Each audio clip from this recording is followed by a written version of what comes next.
Hi, I'm Joyce the Voice, and I like to sing patriotic songs, but there's one song that I no longer like to sing, and that is I'm Proud to Be an American by Lee Greenwood. Not that he's not the greatest singer, because he is not. Other people sing the song a lot better than he does. Whether or not he wrote it, I don't know the truth behind that.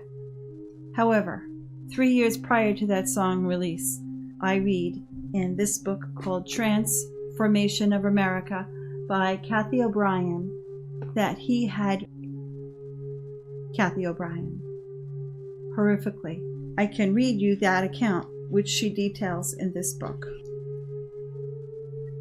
In 1983, Houston, who is her so-called husband, took me to LAMP for routine trauma and programming while they are scheduled to entertain at the amphitheater. And also scheduled to perform were Bill Clinton's and George Bush's friends, Lee Greenwood, and CIA operative, slave runner, and country music singer Tommy Overstreet. Greenwood and Overstreet were active in both Lamper, Missouri, and Lake Mount Shasta, California CIA compounds. Clinton was flown in from Berryville, Arkansas, by helicopter for the shows as well as for business meeting. Before Clinton arrived, Greenwood and Houston were in the backstage dressing rooms, snorting line after line of cocaine. Houston, always eager to make an extra penny to pinch, attempted to prostitute me to Greenwood. "She's a real performer," Houston said. "She performs all kinds of upon command. For a small price, she is yours." Well, Greenwood laughed, and referring to my Huntsville, Alabama NASA programming, "I've spent more time in Huntsville than she has, and I know." Well, who and what she is? A space cadet, programmed for. She's modified version of Marilyn Monroe.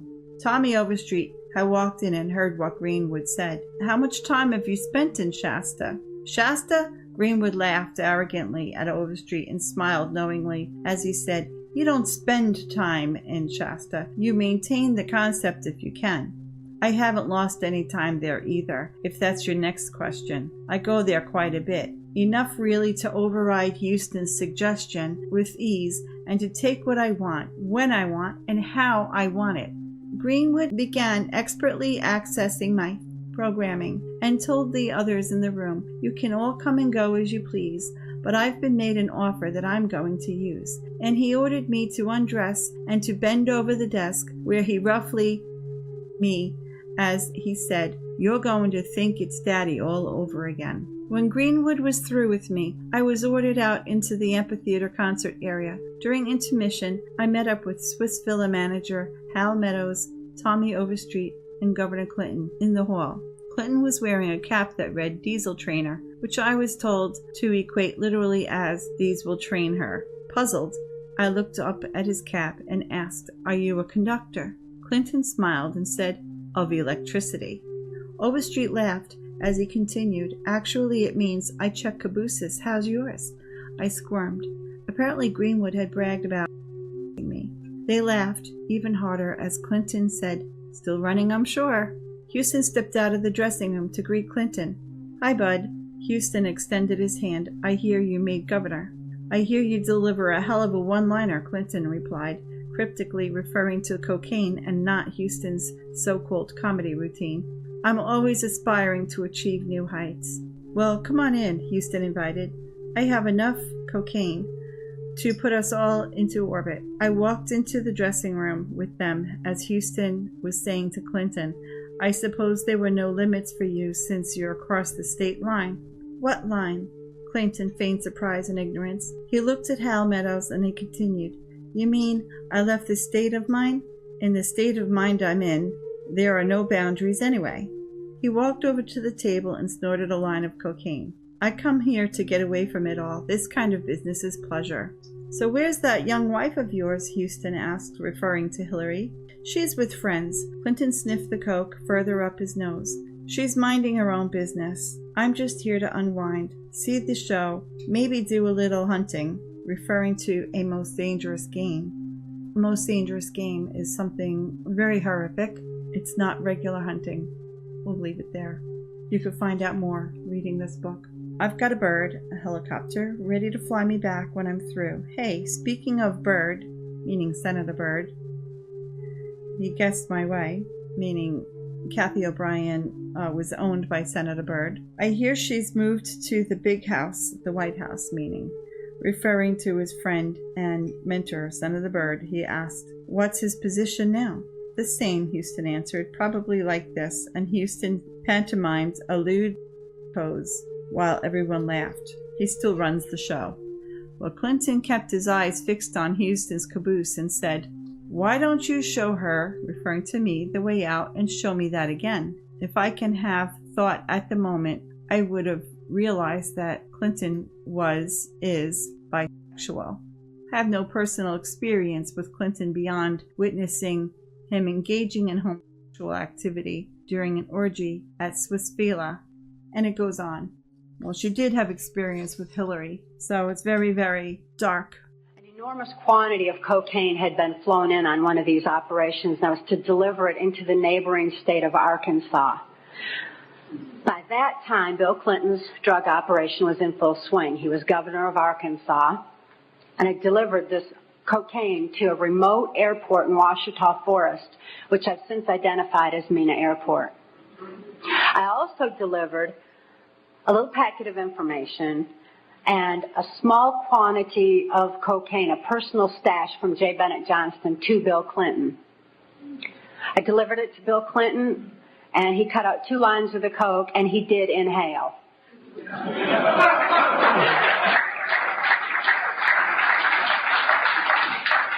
That certainly wasn't the only time I saw Bill Clinton using cocaine.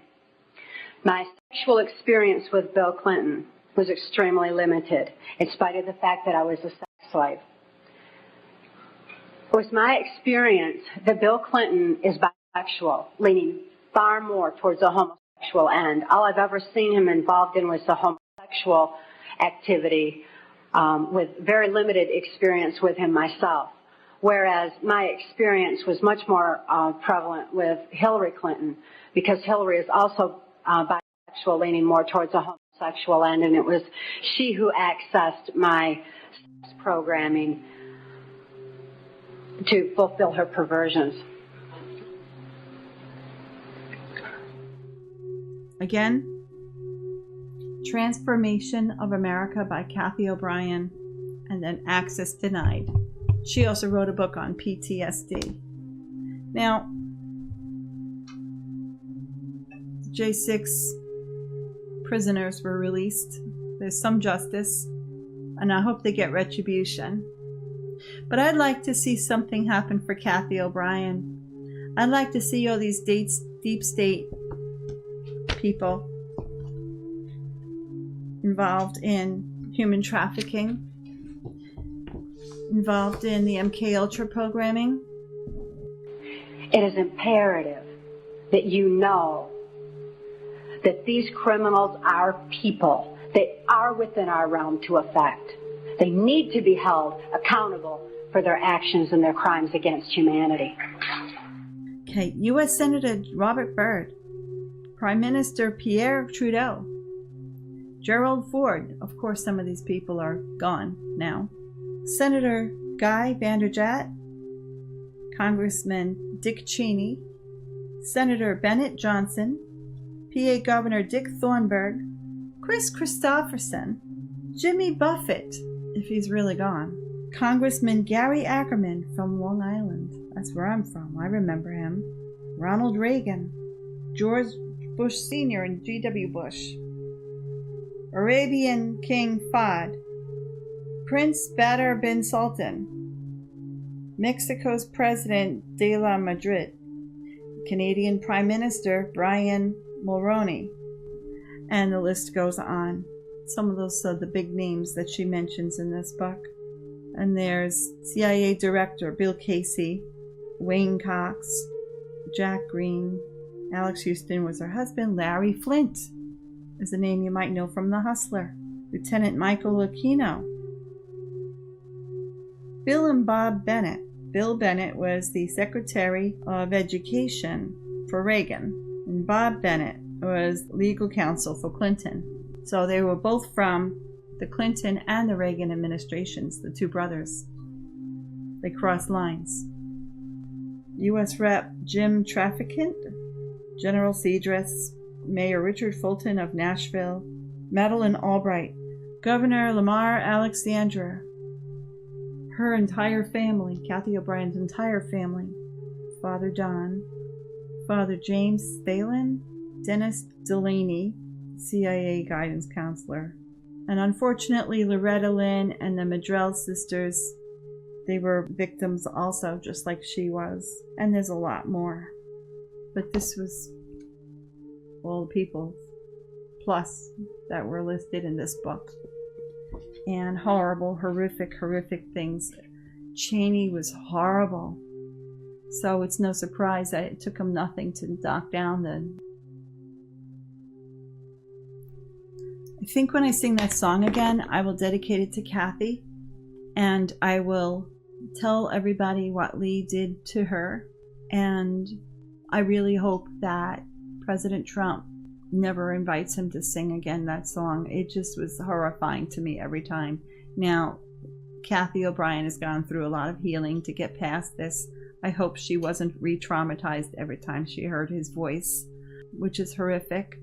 I don't know if there was a plea deal that Trump made with him to then have him being on the stage and looking like a good guy. He did the 3 years before he came out with the song, and as I said, I don't know if he wrote this song, but there's really horrific things that Trump is very well aware of, that Cathy O'Brien had spoken with President Trump, and she has it in the book, and she has disseminated the book to many people in power so that they know that they are on record as doing such things. Her beautiful partner, Mark, had passed away, I think, poor health, but I think the health complications came from the stress of being her support through all those years, getting her out of the trafficking, and her daughter as well. I'm sorry, Cathy, that the Catholic Church had hurt you. I have been raised in the Catholic Church, and I am aware of the evils and infiltration that has happened in the institution of the Catholic Church, as well as other churches and institutions like the government, the military, and so forth.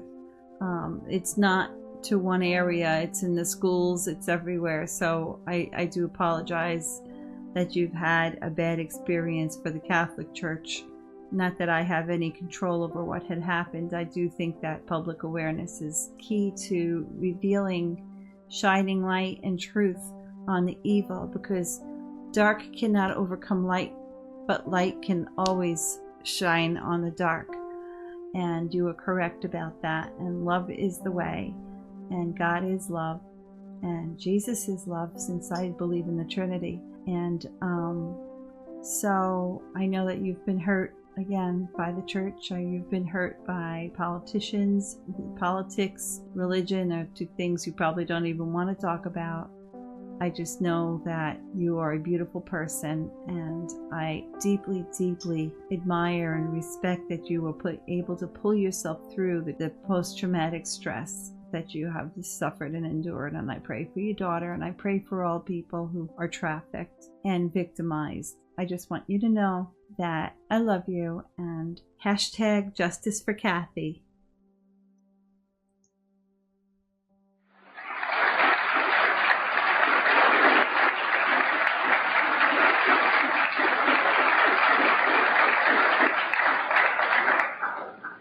It was 1980, and my daughter Kelly was born.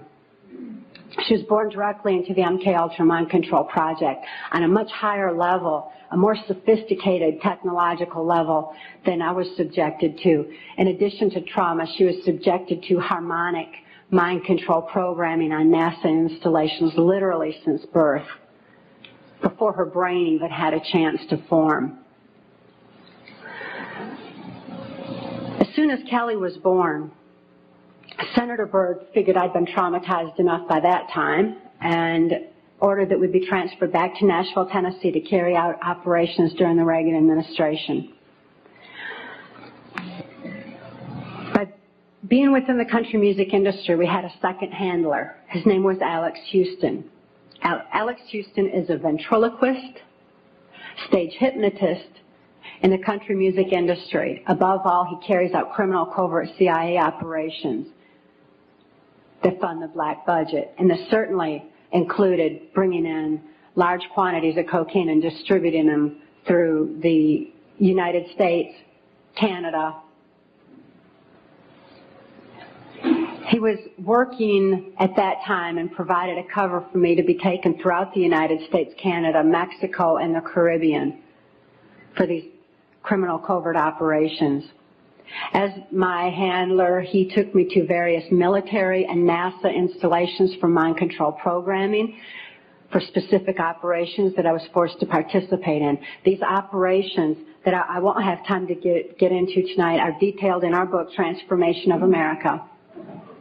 And they involve such leaders as the President of Mexico at that time, De la Madrid, and Vice President Salinas. It was my experience that in 1984, there's a CIA trauma base, near-death trauma center that's located in Lampe, Missouri. It's called the Swiss Villa Amphitheater.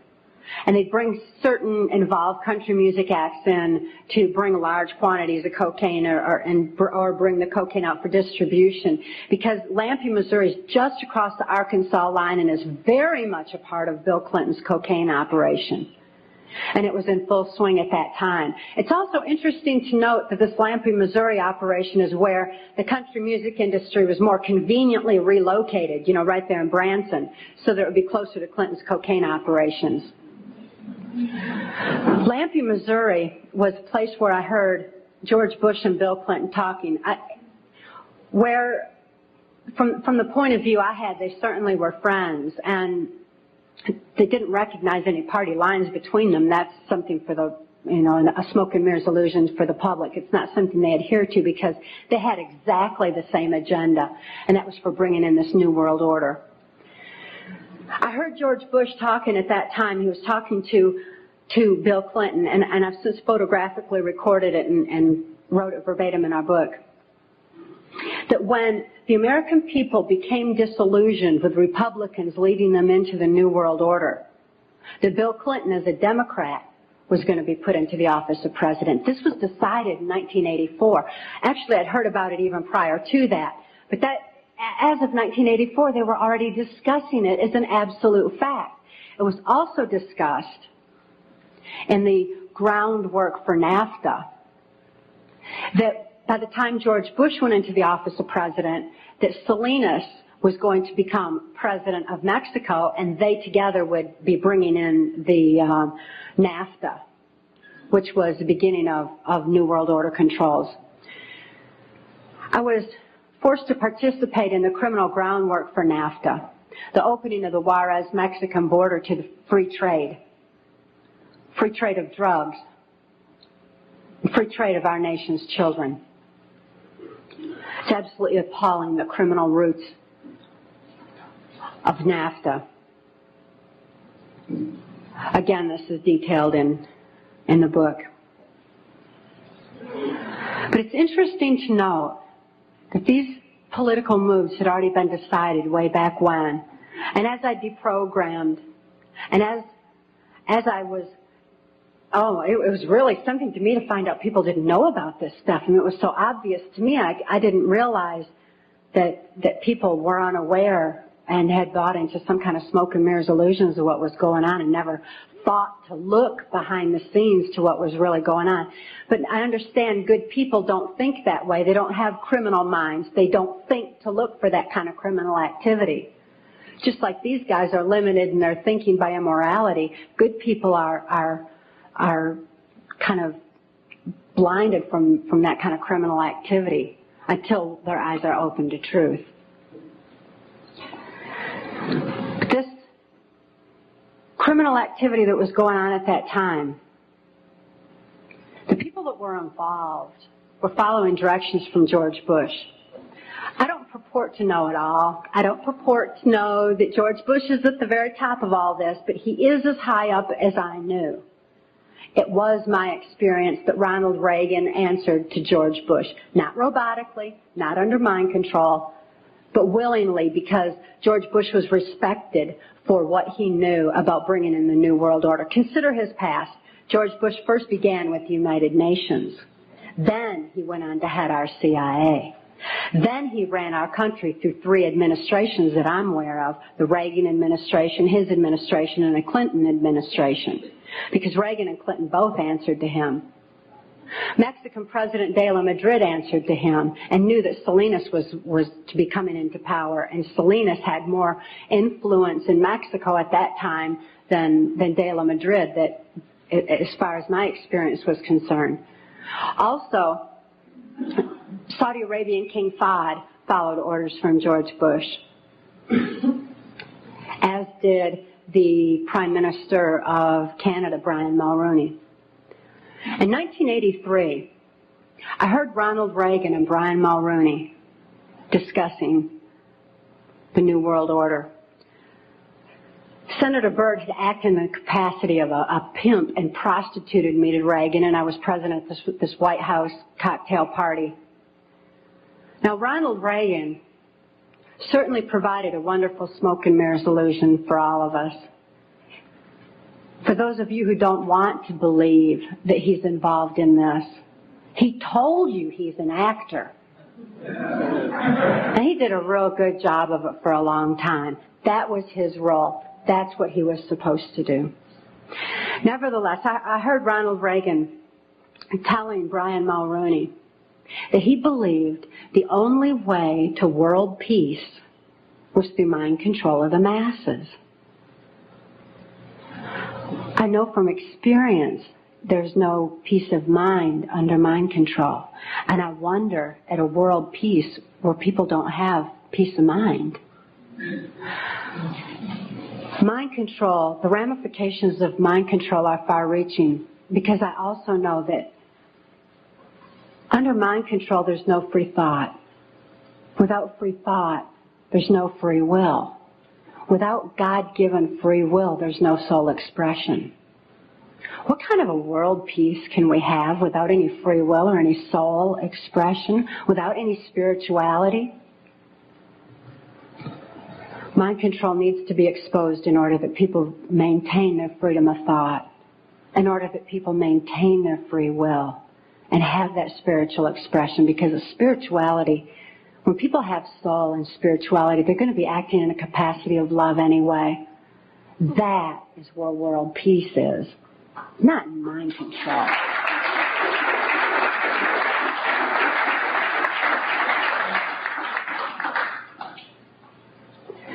By 1988, I'd been forced to participate in numerous operations against my will, all of which I certainly would never have done.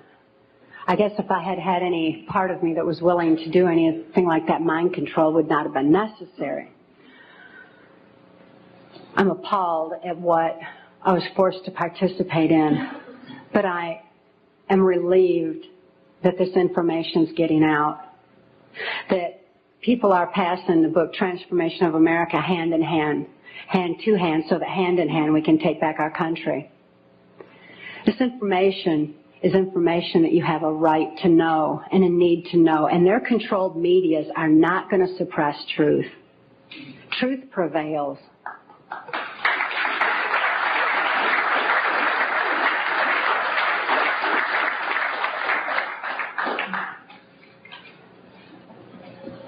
In 1988, Mark rescued my daughter Kelly and I.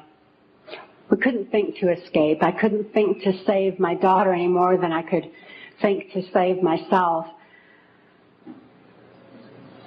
And all those childhood hopes and dreams were certainly hadn't come to fruition.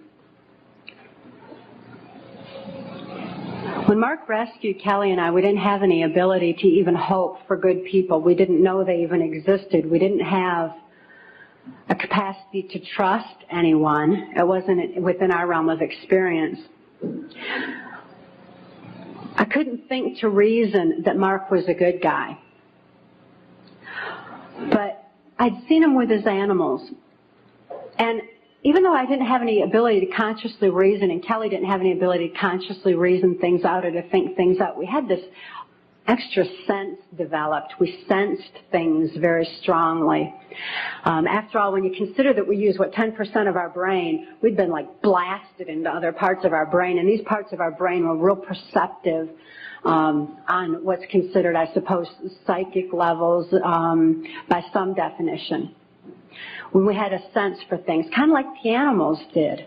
And we noticed that the animals loved Mark. He had these raccoons that he'd rescued. He had 3 raccoons, and they all loved him, and they hugged him, and they wrapped their arms around his neck, and they patted on his face and kissed him. And, that was really a neat thing for us to see, because we had only seen our animals abused.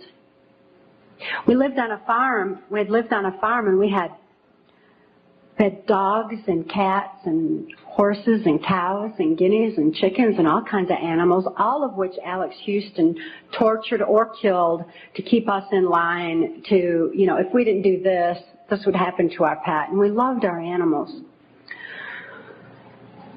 Please bear this in mind, that people who abuse children oftentimes abuse animals. If you see someone abusing an animal, keep your eyes open, look further, make sure those kids are safe. I've never seen an exception to this rule. Not that there's not one out there somewhere, but I've never seen an exception to it. So it was very telling to us that these animals loved Mark.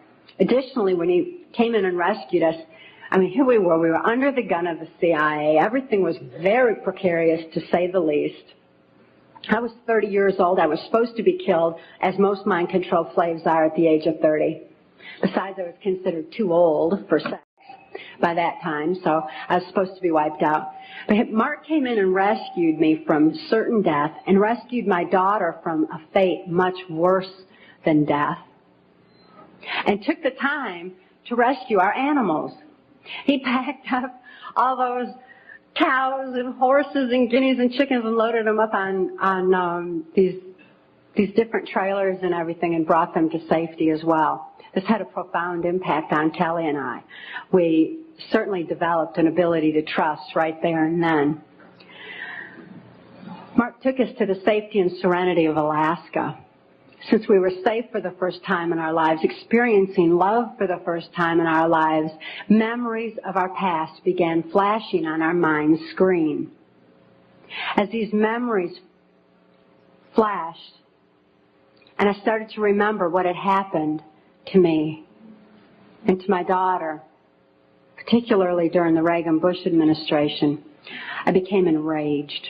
I was enraged at what my daughter had been through, the tortures I'd endured, and what the plan was for humanity as a whole. I'd have been blinded by that rage, immobilized by that rage, if it weren't for Mark's wisdom in telling me that the best revenge is total recovery.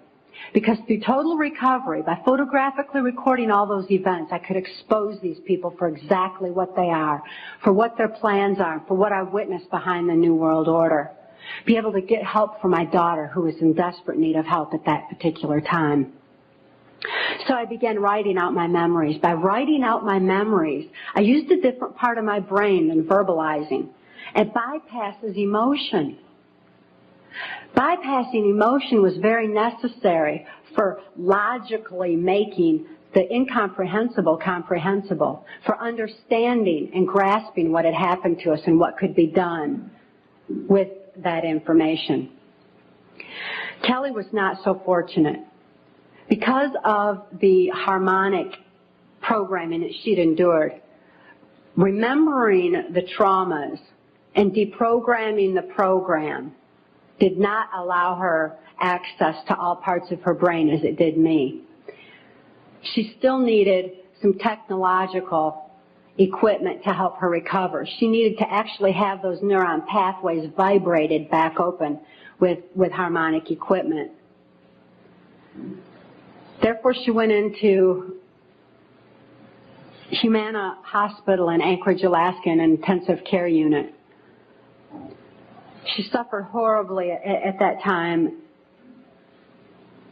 and responded only to some psychological intervention and not to any conventional medications. Kelly was actually suffering respiratory failure because mind control has advanced to the point where they know the ins and outs of the brain and the mind so well that they know how to program not only the subconscious, but to go into the primitive mind, the very area of our mind where blinking, breathing, and circulatory, heartbeat, all that is regulated. And they could go in there and put death programs in place. In my daughter's case, it was respiratory failure, so that in the event that she ever had cause to remember, which they never expected could happen, but in espionage, that can happen. We've heard of that, where the brainwash and where they have the memory access. So they wouldn't have to take the old cyanide pill anymore like they used to, like spies used to. Instead, they would just simply go into respiratory failure, circulatory failure, and no information would be released at all. There was no chance of the information getting out that way. Since my daughter was being raised was genetically and mind controlled, being brought up to be in espionage, she had that program in place and it went into effect. Because of the medical attention that she needed, she became quickly thrust into the illegal and immoral custody of the state of Tennessee, where she remains today. The violations of laws and rights that proliferated in her so-called legal case were extensive. We had one clean district attorney that went in and told the judge that he was violating constitutional rights and human rights in my daughter's case, and cited law after law after law, and the judge interrupted him and said, but laws do not apply in this case for reasons of national security. This certainly raises a question. What does national security have to do with a documented, validated, and proven station of a child's mind and body?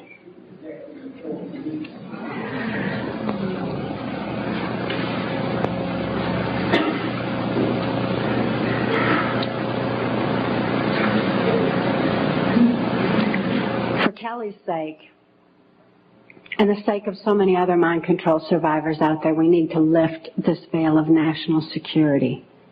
We need to repeal the 1947 National Security Act.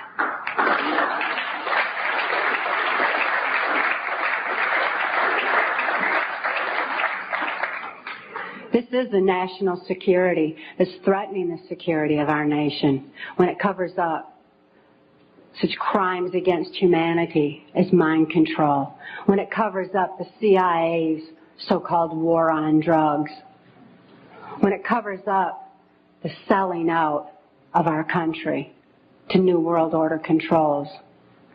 That's a national security that has nothing to do with the security of our nation.